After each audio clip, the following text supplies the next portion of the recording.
tola Bobi Wine bayazanya kazanya n'abazanya bulungi nnyo atwali Bobi Wine yavuddewo awangudde bahonalebo Mpuuga basulawo ekibiina kya DP ne bayingira Nuupu ng'era kye baali baagala gaali maanyi era ne bagafuna bwe baagafuna ne balowooza nti babadde beeyisa mu DP ne bajja okweyisa mu Nuupu kakati Nuupu negamba nedda ffe tuli balalamu. Oli ku YouTube channel agaliwo tuula kalira emboozi egwa Makerenda. Okusinziira ku lukuŋŋaana olwa Human Rights olwatuula gye buvuddeko e Makerere, bwe twafunira okuzuula nti abasibe mu makomera bali 7,700 wabula ate abakozi aboyinza okugamba ababakuuma na bonna staff bali 1,114. Ekitegeeza nti buli mukuumi wa prison oba buli muntu akuuma makomera abeerako abasibe 7 abali ku mutwe gwe. Wabula ng'ate ogenda mu standards z'amakomera mu nsi yonna, it has to be a ratio of 1:3 nti omukuumi omu olina okuba nga obunaanyizibwa ku basibe 3. Still mu alipoota eyo nabyo byagenda maaso n'okuba nga bitambula. N'omukulu omwogezi amanyiddwa nga omukulu Baine twagenda maaso n'okuba nga tukizuula nti sayidi z'Ewakisa eyo amakomera agaliyo Ssentema n'ebiringa ebyo wakyaliyo obuzibu bw'entambula nti n'olumu abasibe bamalizibwa nga batambuliziddwa ku zibooda mu buufu obufaananako bwe butyo. Abassiddi omusunsuzi linnya lyange agaliwo omukutu kwe tuli Mwami Obote Gwendi naye ajja babuuzaako ebigambo tubigambe. Mwasibye mutya muli mutya mwebale gyonna gye mutuusaako engalo.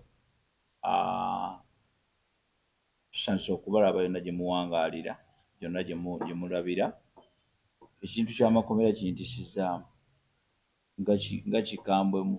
Kakati gavumenti ndowooza abavunaanyizibwa ku makomera gavumenti basically abakulembeze mu gavumenti wafena tuli gavumenti naye abakulembeze ba gavumenti naddala abo abakwasisa empisa ab'amakomera n'ebitongole ebiramuzi mute abasibe ekireeta ezo ratio okuba nga tezitaalinga kubanga abantu bangi abali mu makomera nga tebalina kuba mu makomera okitegere kati buti abantu abatalina kuba mu makomera baveeyo kuba babeera eyo bafuneyo mitima mibi bayigireyo mpisa mbi abalala bali eyo babonaabona bonyibonyi ate nga tebalina kubeerayo.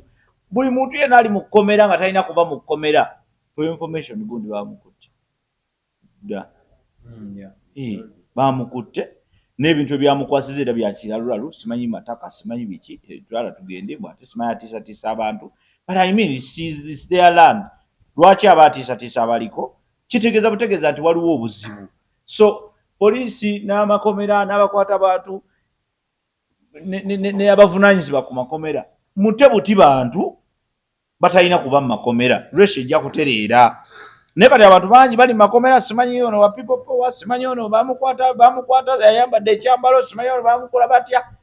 Kati ebyo byonna mujjuza amakomera ne mujjuzaamu abantu abatalina kuba mu makomera kati ratios ne zibeera gundi ne zibeera to that extent yati natubandibadde mu makomera. So mute buli muntu yenna kassewo kakasano mutalina musango because it is very easy omuntu okutegeera nti talina musango.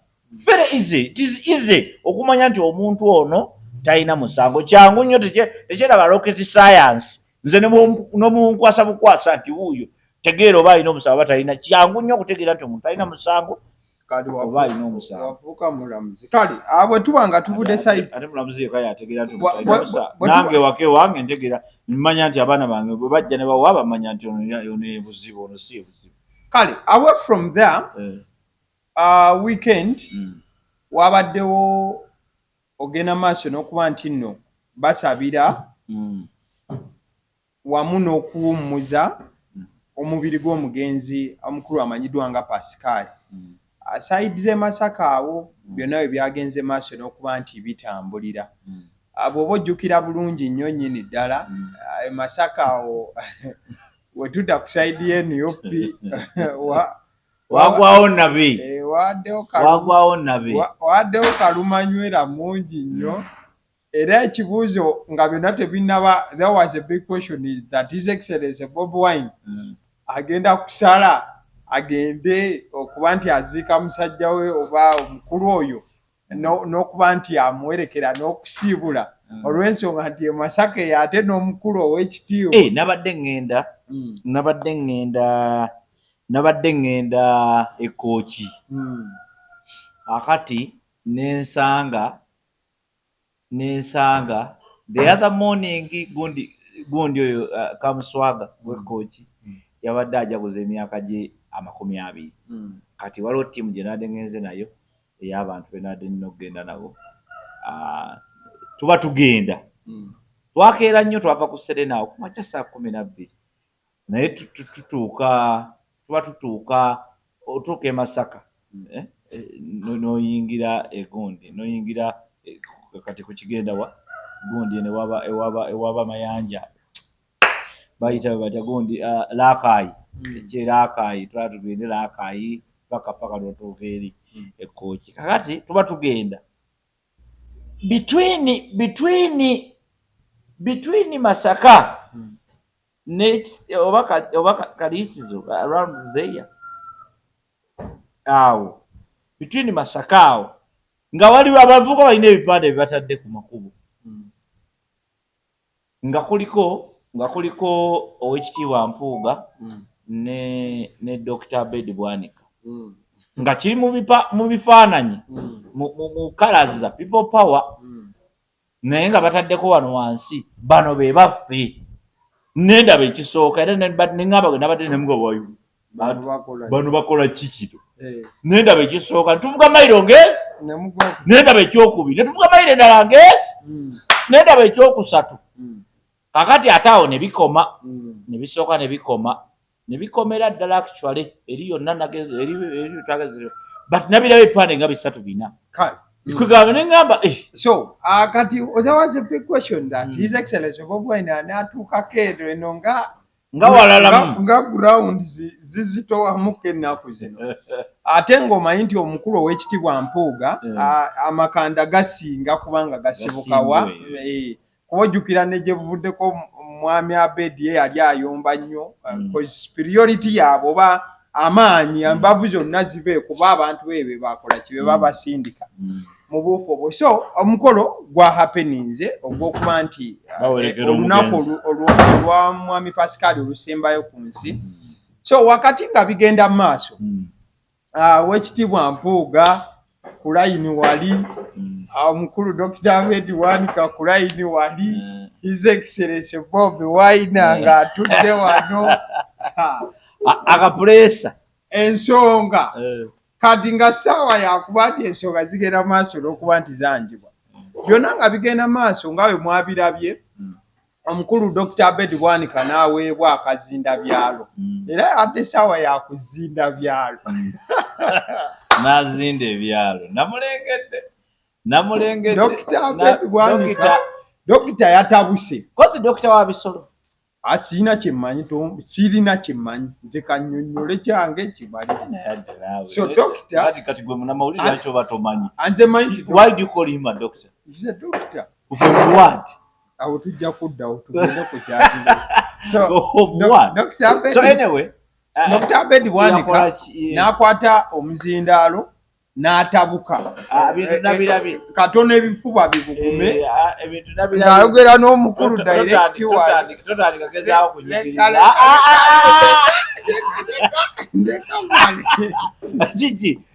twabirabye abantu bonna babirabye waliwo tabirabye His Excellency Bobi Wine ng'atudde wano nga ne Bwanika ali wano okuba Bwanika yabadde nga yagala wakamera vaayo gwe nawe nayagala dde okugwa ku mukulu naye kyogamba sokoleke kyogamba abasajja bano kyogamba nti abasajja bano nabo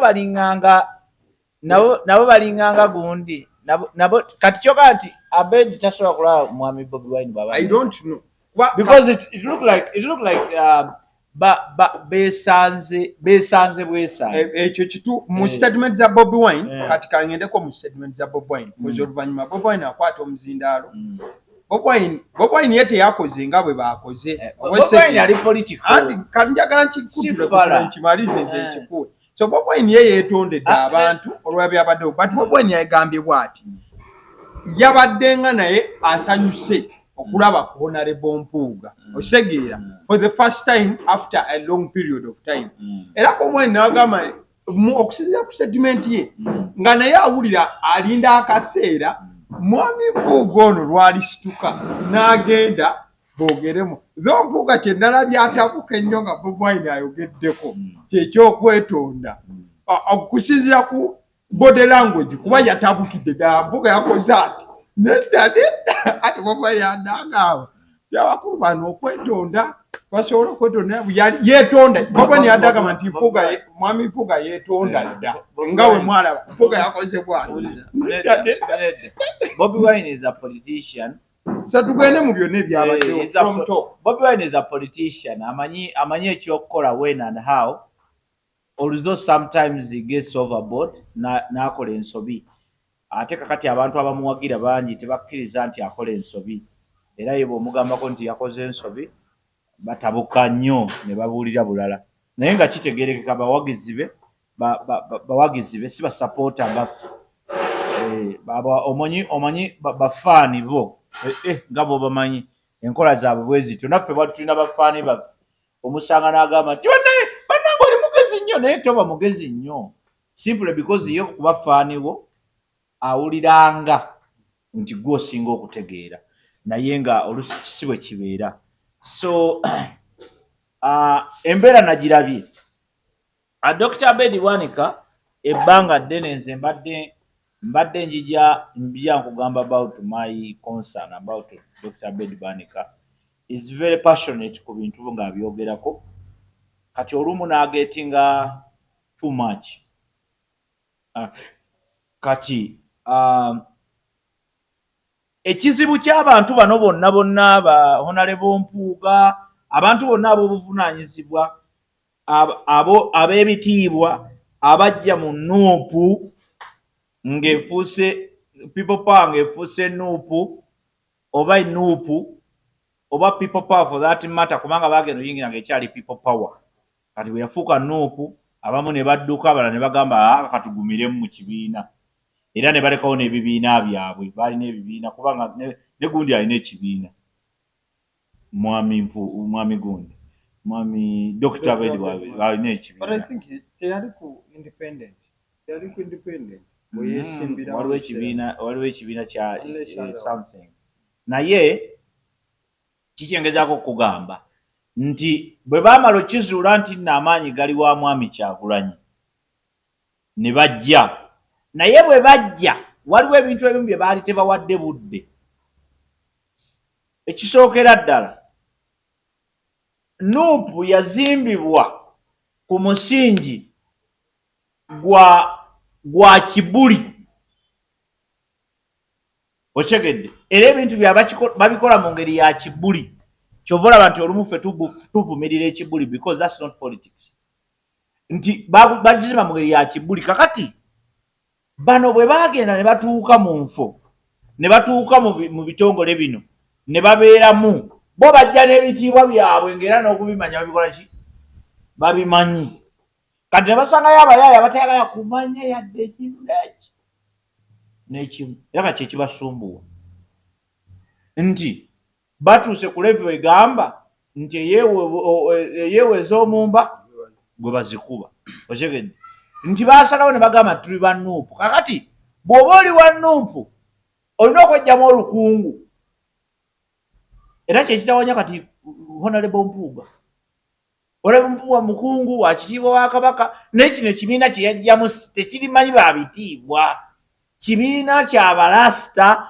abatayagala kumanya kubanga Bobi Wine yagaana okukyusa obulamu bwe okuva mu bwe yalimu yakyusa ngoye but the original Bobi Wine is still the one ali mu nuupu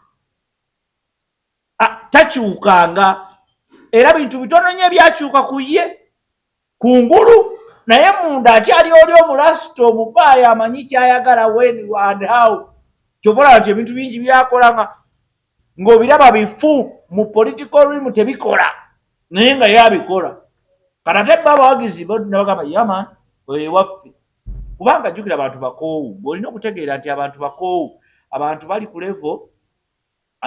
ku level ekkiriza nti yenna ajja yajja. Mwenye essaawa yajja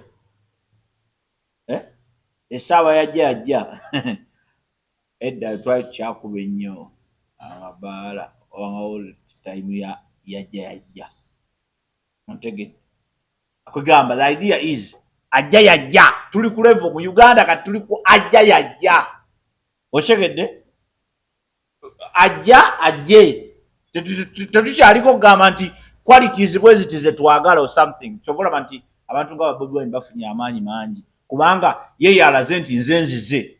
Ba Dr. Spy abali eri bakuba katuuni bani, so yalaga nti nze nkoze ki, nze nzize. Kakati ba dokita kye balina, ba dokita kati nga ba Dr. Spy kye balina ate kuwagira ono Matyazi tali worth kuwagira, naye yaliwo era bwe kati tuli ku level nti ajja yajja. Ekintu ekibi ennyo kye tulina okusalira amagezi as soon as possible. Naye kyengezaako kugamba nti kakati ba mwami Mpuuga, ba Honorable Mpuuga, ow'ekitiibwa Mpuuga, ekibiina kye yajjamu si kyabakitiibwa, kyabakambwe beereere. Era bw'okola omusango bakuteeka ku ntandaalo, kati bali ku ntandaalo.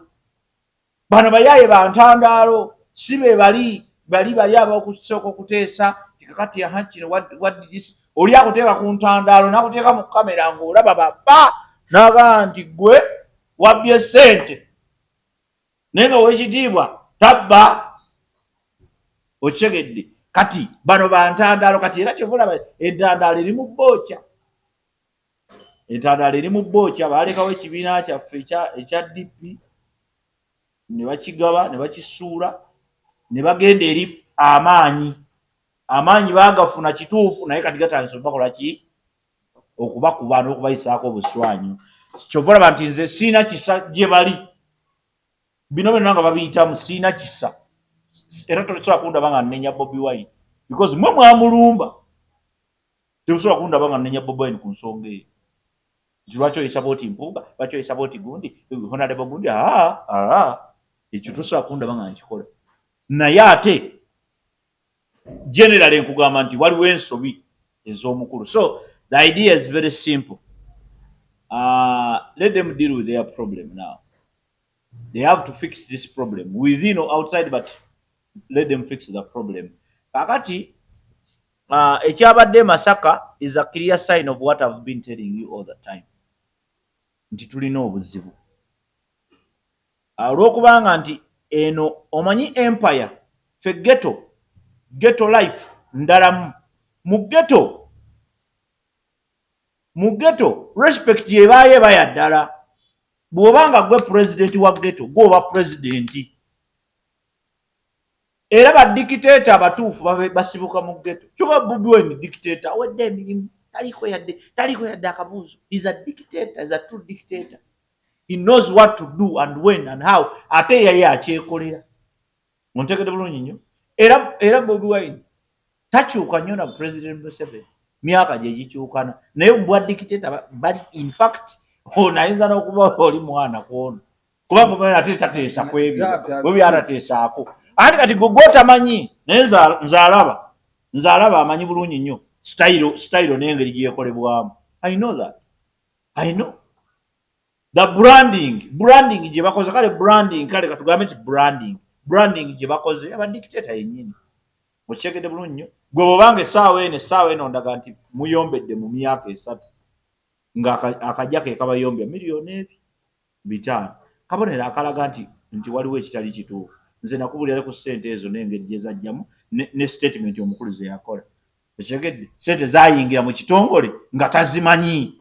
Era obuzibu bwe bwava, obuzibu tebuli ku ssente. Miliyoni 5 tesobola kuyombya Bobi Wine kubanga ate yalina nnyingi. Tesobola kumuyombya kutuuka ku eyo level. Naye kyalaga nti waliwo ayagala okwasuuminga obuyinza. Okitegedde kati awo ne wabaawo problem. Era wano ekiri mu kulwanisa olutalo oluli mu Nuupu lwa buyinza. Mwami Mpuuga ne banne bajja balowooza nti bajja kutegeerera people power ne Nuupu. Naye ne bakizuula nti actually abaana bano tosobola kubategeerera. lwe lutalo lukka. Bano bagamba bano be bajja kiringawo omuntu okujja ewaka kino kibayita nannyinimu kibayita okukiza bano baagala okukiza Bobi Wine entannama. Bampuuga Honorable Mpuuga bajja nga bo balowooza nti bayinza okukiza ono entannama. Kakati batandise okukizula nti tekisoboka. Ono ali independent ayagala kintu ki bw'ayagala okivuga bw'ayagala okivuga gwe tomubuulira experience gy'olina. Nina experience nze omusajja nze ndi honorable ate gundi kabaka yampa obuyinza nga nina emyaka 2 yeebalukuwa nze ndi mubanda wa kabaka. Ekyo nze nakyewa okitegeera. So kitegeeza nti tebasobola mmukiza. Kati olw'okuba tebasobola mmukiza bafunye obutakkaanya naye. Lwaki otuswaza? Lwaki gwe okola bwoti? Kati bo bagamba lwaki abaswaza? Their argument is abaswaza. Bakulembeze lwaki abaswaza? Ate ye argument ya Bobi Wine agamba tewali gwe tugenda kuttira ku liiso. Okitegedde? So that now it is a two-way thing. Bobi Wine agamba tetulina gwe tugenda kuttira ku liiso. Bampuuga bo bagamba, ba Dr. Abed Lwanika bagamba lwaki otuswaza? Okitegedde? Kyobola nti sina kisa gye bali. Let them deal with it. Basuulawo ebitongole byabwe nga bagenda eri amaanyi. Era amaanyi ne bagafuna ne bayingira ne mu parliament abo ne banyumirwa. Waliwo abantu tebagenda kudda. Naye ng'ekyabaza people power. Okitegedde? Kati balowooza nti banaatuuka eno banaakola bulijjo bwe babadde bakola ne beekyusira mu kiki ng'embazi ne bafuula Bobi Wine fala ne bawamba. Kubanga bo balina experience. Kati abagambe don't pull it. Kakana wansi. I am Bobi Wine. And that's where the problem is now. Fechituzayo wali. Nakugambe social problem. Nanjo kugamba ko nagaba ko social problem. Njisibu kyaffe kiri social. Tulina okusooka okutereeza. Who does what and when and how? Oshigidde. Nga tetunaba kudda ku byagamba nti no ani asinga ani tusooka tugetegeere qualities ki ze twagala mu mukulembeze gwe tuba twagala. Oshegedde qualities ki tusooka tuleka okutegeera gye bamuzaala. Tusooka tuleka okutegeera ekika kye. Tusooka tuleka okutegeera wa tribe ki. Tusooka tuleka okutegeera tusooka tutegeere butegeezi nti oyo Munnayuganda naye bw'aba Munnayuganda alina qualities ze twagala mu Uganda. Essaawa eno Uganda ebyetaago byayo oyo asobola okubituwa. That's a social problem gye tulina okusolvinga. Bwe tutasolvinga eyo social problem tugenda kubeera n'ebintu nga tugenda kutandika okuba nga tupima amaanyi. Amaanyi nga tugapimira ku baameka abawagiraani. Ngera bwe tuli kati nti amaanyi tugapimira ku Museveni. Ani azoganyiza Museveni okusinga omulala? Nti gundi kyo yasinga. Kwe tukipimira ne bw'aba mulalu. Ne bw'oba mulalu essaawa eno n'ozoganya ku Museveni. N'omuzoganyamu emirundi ng'esatu ena. Bagamba oyo omusajja w'abaviiri ate bw'amaanyi. Tamanyi oli. Kyova olaba nti bano abantu baabuukira Bobi Wine ne baleka Besigye. Luli Besigye bwe yajja bagamba nti oyo yamusobola kubanga baabeeranga ate nga musawo we. So kati amaanyi gaffe tugabalira nnyo amaanyi g'abantu abayinza okufuga eggwanga lyo bayinza otukulembera tugabalira ku ani anyenyeza Museveni ekimala. Okitegedde? So nga ate mu nsi endala tebabuuza ani anyenyeza gavumenti ekimala, ani akoze ekimala oba ani ataddewo embeera ekikola ki ekimala. So and this is where we have the controversy, and this is what we have to fix. It's a social problem which we need to fix. Kakati ekyabadde Masaka kabonera akalaga nti politics yakkakkana n'ava ku level ya politics nadda ku Kyovora bagamba nkugambye walinga akugamba nti waliwo ebipande bye nalabye e Masaka nga ngende kochi nga biriko ebigambo bigamba bano be baffe. Okitegedde? So omuntu bwagamba nti bano be baffe abamaze okulaga I don't care oba babbi oba basiru oba babadde ki bano be baki bano nfa nabo oba okitegedde kati awo obuzibu babuze nti bwe tutandika okuba n'abaffe mu politics nga tuli mu politics oyo owa identity okitegedde politics oyo owa identity ayonoona ebintu bingi bifa ebintu bingi byonooneka kubanga otandika okugamba nti oyo Abaasi wange oba akoze ekyo oba akoze eki wange so nga ate mu nsi eyaddala ogamba nti Abaasi that was not right okitegedde much as you Abaasi wange naye ekyo kitegedde that was messed up okitegedde kakati ffe tuli mu politics ono bano be baffe kati abebasaka bakugamba nti ffe empuuga waffe byonna byoyogera nti yabba miliyoni 5 byonna byeyogera nti bano be baffe nabirabye ebipapula nabirabye so ate madda nayagala obikuba ebifaananyi ate twadda kiro but I wanted to take the pictures because kina kyekyandaze nti era natunudde ebifaananyi binengamba Uganda tukyalina obuzibu so we still have that social problem gye tulina okufikisinga nze bwe mbadde ndaba weekend yonna nga bwetambudde katuniza alien skin tunuulira politics nga bwatambula politics waffe nti President Museveni talina anywhere mu caption tetulina bwe twogerera ku nsonga ezitugatta tuli mu division ontegedde tuyise mu weekend yonna nga ne president waali atula nze nakuba president aseka. He's a guy who gives the best smile on those of Uganda. President Museveni kati ndoza wali atuka bana balina. Nti otuka ku level n'ogamba akalulira kati nka wani nga President Museveni yasigaddewo.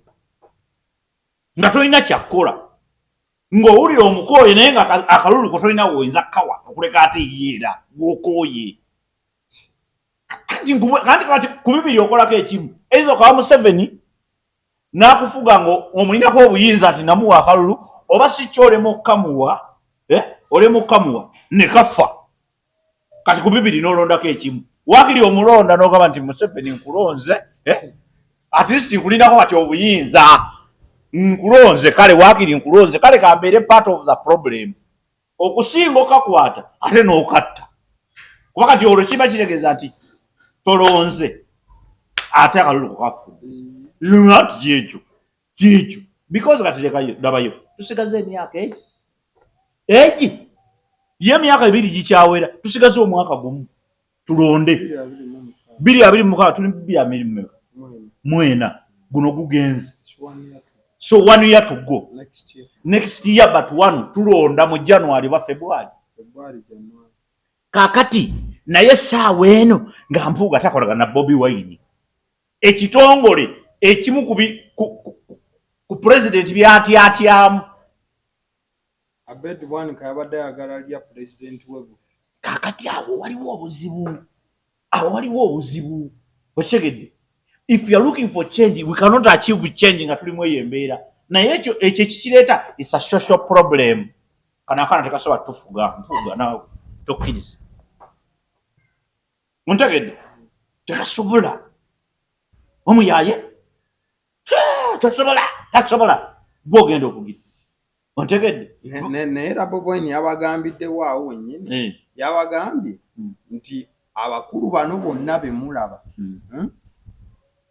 bayita munze oba mu kibiina kyaffe okufuna zikaadi era ffe twabasindika mu parliament gye bali okitegedde bulungi nnyo kakati it is because of him and the party kakati ekyo nakyo kikyamu it is because of the party kubanga ekyo nakyo nakiwulidde nnyo ekyo nakyo problem wali abalaze eti bano abaninako embeera essaawa twali part of okuyingira wali we batuuse ne bafuuka ekyo ge mazima kakati and that's where the problem is there's a social problem waliwo obuzibu wakati waabwe simply because ffe tetukyatunuulira qualities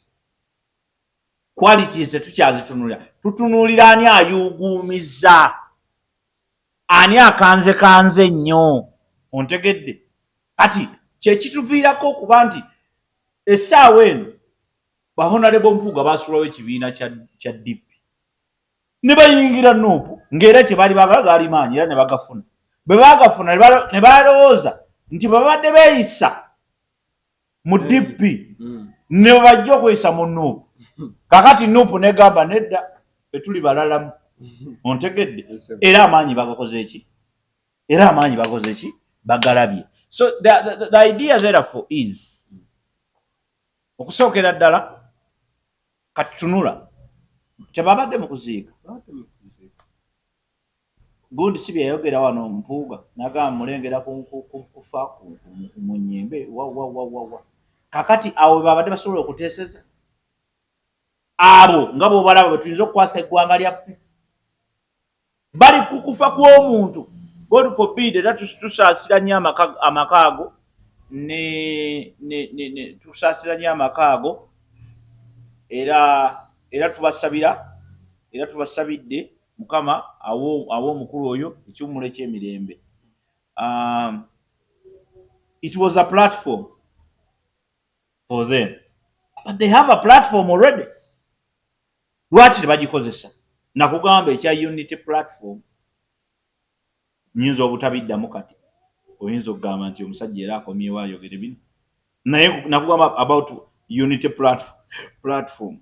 Where is unity on your platform? Nga muli awo mukayanira ku mirambo gy'abantu, mukayanira ku bafu. Kati mmwe tubakwasa eggwanga mmwe kweye empisa gye mweyisaamu. Era Bobi Wine njagala kumwebaza ku luno. Bobi Wine abazanye politics teyakoze ate nsasagge. Yeetonze n'okwetonda Ontegedde? olw'enneeyisa ya Honorable Abedi Bwanika yagamba ne mutusonyiwe olw'omukulu engeri gye yeeyisizza. Bobi Wine omutuufu awo yabadde ayagala kuswaza era yakikoze.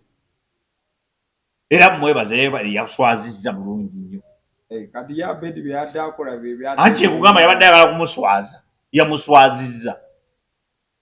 Kuba Abedi yabadde alowooza nti natusobola okugamba nti Abedi alina ekizibu.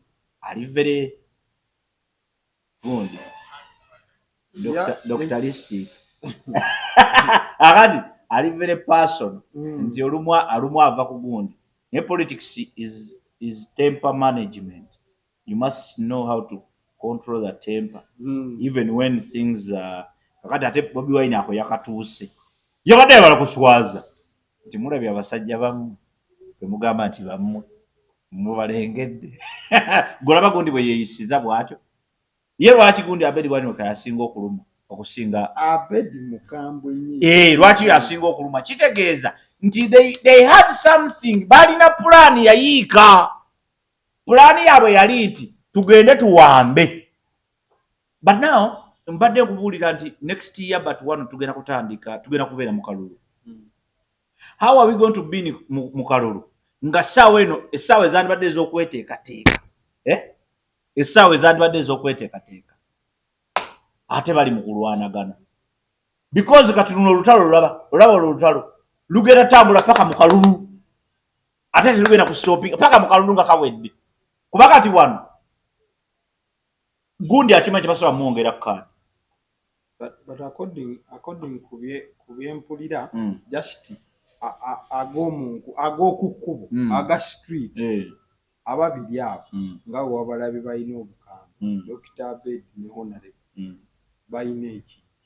Kye nkugambye nti luno olutalo nkugambye owuliriza ati mpuliriza nkugambye nti waliwo nze seetagana kukitegeera nti kijja seetagana mawulire ga street mmanyi bumanya nti bano balina calculation neeyiika.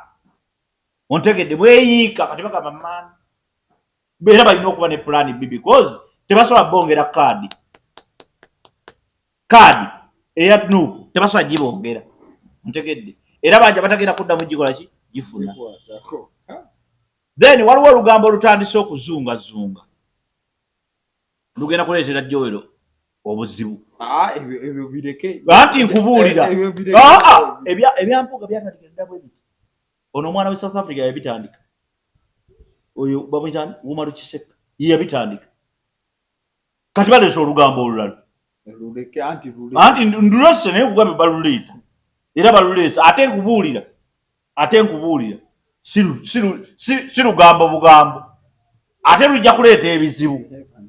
ati nkubuulidde because bino nze ebigambo byonna nze nkugamba nakugamba nti tulina obuzibu byonna nze nkugamba bibadde bijja bibaawo kati gwe n'ogamba naye bwe mbiyogera abantu basooka kunvuma ekyo ekisajja kale kakati mbugambe that is coming that is actually coming.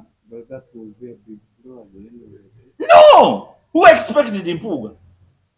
You thought what? Politics is like that. Kakati kyenkugamba nti we need to fix these social problems zetulina. Tutandika okulowooza beyond the unthinkable. Tutandika okulowooza ku bintu ebitalowoozekaako mangu. Ontegedde bulungi nnyo. Nze nkubuulire essaawa eno amaanyi ga politician yenna gabalirwa ku Museveni. Ani asinza ozzoganya muzeeyi? Tegabalirwa ani alina idea ennamu. Muno mu Uganda abantu tebasoma na manifesto. Oli akeera ku makya n'agamba nze mpagira basi. N'omubuuza lwaki omuwagira? Bannange nze mpagira basi. N'ogambye lwaki omuwagira? Teri Omunayuganda owa bulijjo ekikuwagiza omuntu is the manifesto. Atali family member. Atali nti kuba waliwo abamu nga olina kumubeera wano by default. Naye omuntu yenna nze okumuwagira nsooka tunula manifesto. I must read it. Era tewali manifesto yesasomangako. Naye manifesto zaffe ezisinga obungi eya Museveni eba esinga. Weewaawo tebagi executinga. Tebabikola ekyo nkikkiriza. Tebagikola ebisagala kukiddamu kiyogerako. NRM ebbanga zensomedde manifesto zammwe ziba nnungi nnyo ziba zisinga naye tebabikola. Kakati waliwo emyaka omwaka guno ogwaggwa omuntu yalina manifesto ennamu baali bamuyita for Uganda baali bamuyita no gundi ex-general gundi yani ono Mugisha Muntu. General Mugisha Muntu. He had the best. Naye waliwo naye yamulabawo. Pozi yagira ku anti. Waliwo yamulabawo. Oyo General he had the best manifesto.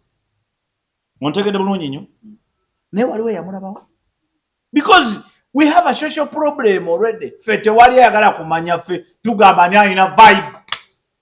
So until we get to a level where Abannayuganda kyovula as a community expert nze nkubiriza Abannayuganda kubeera na buvunaanyizibwa n'embalirira yaabwe at a personal level, at your level. Bwe tugenda kuwona ebintu nga bino ebyani ebyababedi kati olwo ekyabadde Masaka. It's a clear sign tewaliwo unity mu National Unity Platform. Kati Dr. Abed Bwanika okweyisa mu ngeri bwetyo ddala okusinziira ku ye kyabadde like kiri appealing ddala mu budde kiri bogus, kiri very bad. It was appalling. It was so sick. Ono president wa Bobi Wine atudde wano. Okyegedde? Ono ex-president gundi ne vice ali wano. deputy. Abantu batudde bonna. No wonder tuli ku mufu. Tuli mu programs za National Unity Platform. Nga weeyisa bw'otyo. Kabonero akalaga nti waliwo unity. Kabonero akalaga nti waliwo order. Kakati abo bakwasa eggwanga abakolera enkiiko zaabwe ku bafu. Oyinza obakwasa eggwanga ng'oli serious. Kyekiri kyenkugambye nti oluusi okwata akaluluko bw'oti nga waliwo Museveni n'abalala n'okwata akaluluko n'ogamba nti waakiri okukwonoona kankawe Museveni mubeereko ne control. Kale mmanye nti nange Control nga wabeera naye. Anti wuliriza nze kakati bwe mbamaze okuwa president akalulu kange n'ayitamu aba president wange ne bw'abanga nabadde siyinjagala naye mba mulinako ngamba nti nange akalulu kange kalina kye gaagattako. Mpuliriza bulungi. Olaba nawo obululu bwe muwoza nti babubba. Tebabubbira mu box omwo mwolaba. Babubbira eno mu society. Because we have a social problem. Tukyalina abantu be bawa sabbuuni n'alonda tukyalina abantu bebawa bbiya n'alonda, tukyalina kakati nze nakugamba, infact kankuyambeko ku luno, nakugamba nti ffe mu Uganda ne ku level gye tuliko waliwo abantu abatalina na kulonda much as bali 18 years nga takkirizibwa nga tasobola, era Katonda nampa akakisa kamu kokka just kubeera ng'omuntu avunaanyizibwa ku baani abanaalonda. Waliwo abantu abatalonda mu Uganda naye nga mwali ne ngamba oyo tajja kulonda because gw'olonda ki? Kati gwe atalina yadde akaduuka mu kikuubo ate olonde akaduuka mugundi mu kibuga ate olondere abasuubuzi babonebone nga babonaabona kati ne influence n'ebigenderako. Gwe gwe bagulidde bbiya ate naawe olonde akalulu mbu akalulu kange n'akasudiru kenkana, olaba ekyo kyaddala kya busiru. It is very wrong. There are people, era okulonda kwaffe kulina okukyuka, si just kukyusa akulira ebyokulonda naye okukyusiza ddala n'abaani abalonda. Tulina okukyusa. Waliwo abantu mu Uganda batalina kulonda, nga tokkirizibwa kulonda, nga tulina okusooka okukunoonyerezaako gwani ovaawa, ye gwe okola ki, nawe osimbe mu layini eronda. Waliwo abantu batalina na kulonda nga tulina balondera oba nga balina tulondera nga waliwo balina tulondera. Kuba kati nze kasisaawo eno oŋŋamba otya mbu kankireke ekyo kigumu n'okukiringa n'ejjinja kijja nakisembereza. But what I'm trying to say is democracy in some of our societies yandibadde talina na kubeera ffe tusobola okulonda abantu baffe bachairman baani, naye ebya president ebyobukulembeze atufuga ku ntikko twandibadde bano betulooze no be bamulonda. You people are drawing that narrative because you know you have the majority. No, not the majority. But what creates the majority? Omanyi lwaki narrative eyo ngumu oba namu eri bweti? Wulira ebintu ebyo, wulira kibi eki, wuliriza kati gwe nedda. Kale tukomewo wane waffe ku kyalo. Bwe nabiteeka eri ojja kuyomba, ojja gamba tulina bye tuwagira. Bino byonna bye muli mu kulonda. These were ideas of people. Abantu bajja ne ideas abe ne bagamba ne lwaki president tumulonda. Kubanga bino ebintu bye tuli mu ono politics tuli mu kuzanyiramu. Yatandika mu 17 around 1800 nga kinana ono politics ow'okulonda yava France mu ba Napoleon nga beekyanze bagube King Louis gye byava. These were ideas of the people.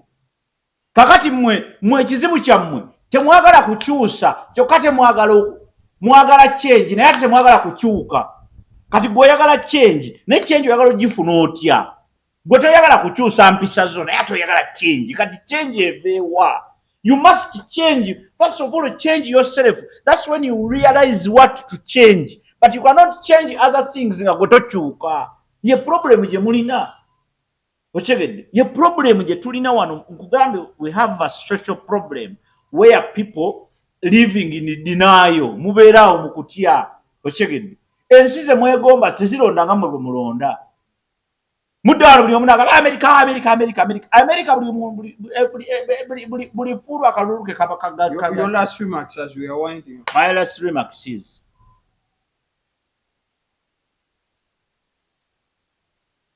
temutuswaza ba Dr. Abed Bwanika, temutuswaza ba Mwami Kyagulanyi Bobi Wine, temutuswaza ba Honorable Mpuuga, temutuswaza temutulaga nti temusobola, kubanga waliwo already abaabeesiga. Waliwo abaabeesiga kati bali mu kkomera nga balwanirira mmwe. Waliwo abaabeesiga nga kati tebakyalina byabwe. Ontegedde, waliwo abaabeesiga ne basazaamu ebintu bingi. Waliwo abaabeesiga ne bafiirwa ebintu bingi. Kakati temutuswaza kutulowoozesa nti nammwe mwennyini mweremereddwa. Bwe mulemereddwa ku leveno ne mutandika okukozesa platforms ng'okuziika ne mweyulizaeyo munaasobola mutya eggwanga eddene bwe riti kweyuzayuza akasonga akatono ennyo akabatabudde katutte emyaka kagenda mu mwaka ontegedde emiliyoni 5 naye eggwanga lirimu ebintu ebirala bingi mulina senga kati mwatandika dde okusomesa eggwanga about personal responsibility and accountability abantu batuuke mu kalulu nga bamanyi ki kye balina okulonda batulondedde ebintu bingi ebikyamu nga balonda kala nga balonda abantu mikwano gyabwe balonda vibe twetaaga abannayuganda abasobola kati okugamba nti gundi mukwano gwange nesigenda kumulonda nga si bya vibe.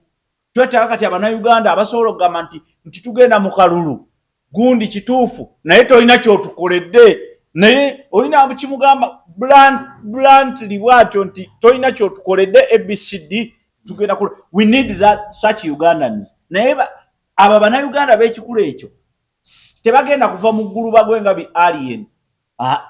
Balina okubeera nga bateekebwa abantu abalina okubateekateeka bemmwe naye ate kakati essaawa eno mu kifo ky'okubateekateeka muli mu kubalaga nti nammwe mwennyini temwesobola kweteekateeka. Ako kabonero akalaga nti President Museveni ajja alitukutukira mu ngalo. Ontegere bulungi nnyo. So the idea is very simple. Temutuswaza mutuleke bwe muba temusobola Bobi Wine bw'oba tosobola kutuula n'abasajja bo gwe gundi gwe mwami ani Dr. Abedi Bwanika bw'obanga tosobola temusobola genda wa Bobi Wine. Politics alinga bufumbo. Obufumbo bw'abasiru bw'oba otegeera nnyo obufumbo buleke. Otegedde obufumbo bufaananira ddala politics nti politics w'abasiru oteekeddwa okuba nti osobola okugamba sole ne ku muntu gw'otasobola kugamba sole. Oteekeddwa okugamba nti nno tola Bobi Wine bwe yazannya akazannyo n'abazannya bulungi nnyo. Otegeera Bobi Wine yavuddewo awangudde. So kye mbadde ngezaako okugamba nti ng'era bw'olaba institution y'obufumbo ne politics bw'ali bw'oba onoobeera mu politics waliwo olw'osiriwala waliwo olw'ogeziwala waliwo olw'okola ki. So the idea is very simple. Let us tusomese society zaffe mutuyambeko musomesa kuba babawo ekitiibwa. Honorable Mpuuga oli musajja bakuwa n'ekitiibwa mu Buganda newa musomese abantu babeere nga balina naye kati tutuuka okulonda nga abantu si basomese. Buli omu ali awo amuwaddeyo omutwalo gwalonda alina vibe gwalonda ate nabo mubasaasire bo bakole ki naffe tubeere eno tuli mu byaffe. Nze oli bw'ajja n'angulira bbiya ngamba oba ono y'anaatwagala otegedde oba ono y'anaatufaako. So musomese abantu so that we fix that loophole in our society. We need to fix that. Otherwise if we don't, so that abantu tebatandika kulonda bika nze kubanga gundi wangeye nange kamulonde kubanga gundi wembaale ate nange nva mbaale ate kubanga gundi wegundi kubanga ono munozana kubanga ono muki. That nonsense must stop, and the way to stop it bakulembeze mu bintu tuyamba naye namwe mutandika okutulaga nti temwesobola mwe mu kulwanira ku bafu. Kale, thank you so much. Mbeera ne mwami Obote ebiseera bisinga n'agenda maaso okuba nti ensonga azigayagayamuko ajagala kutegeeza kusula moto ze nesangibwa Makindye oluva Kalenda okkiriramu Manga opposite ne Africa Oil. Bagamba nti buli kintu kyonna ekikwatagana n'emmotoka olina emmotoka oyagala gitwalayo ku toppinga abba kuwa endala kukyusiza mpapula za mmotoka kuyambako wanna wali byonna bagenda maaso okuba nti babikolako mu mbeera emu bayendala. Ajagala okutegeeza ku Urban Bar enesangibwa Namuŋona opposite Orthodox Smallgate. Tugamba nti buli lunaku every day is a happening day. Buli lunaku ebeera vibe ku vibe mu buufu obumu oba obulala basidi omusunzizi ne Friday December mwezi kibeera kibira baleeta ekibira. I think it's happening kibira it's happening on this Friday. It must be this no next Friday. And Friday gonna beera ya 20 kirera 2 esegeeza Friday tujaba mu 24 wadde ogattako kale gwe manya nti buli Friday sembayo mwezi wabeerawo ekibira mu bufo mu baabwe naye kibeera mu kibira. Rukia yabadde ku camera. Thank you so much.